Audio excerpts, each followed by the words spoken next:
मुरुड जंजिरा किल्ला आहे तर आपले छत्रपती शिवाजी महाराज असतील किंवा छत्रपती संभाजी महाराज त्यांनी बऱ्याच वेळा ट्राय केला किल्ला जिंकण्यासाठी, पण त्याचं जे बांधकाम असेल किंवा त्याचे जे एक ताकद असेल त्या काळची की त्या काळचे त्यावर असतील ज्या तोफा असतील, मुरुड जंजिरा किल्ला आहे तर हा जो बोलते निजामशाहच्या काळामध्ये त्या लोकांनी बांधला. पण तुम्ही जर बघाल तर इथे एक मेंढाकोट म्हणून एक कोट होता आणि तो बांधलाय मराठी माणसानं.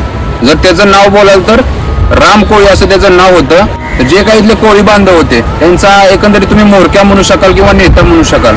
तर राम कोळी यांना इथे एक मेंढाकोट उभा केला तर तो लाकडी स्वरूपाचा होता.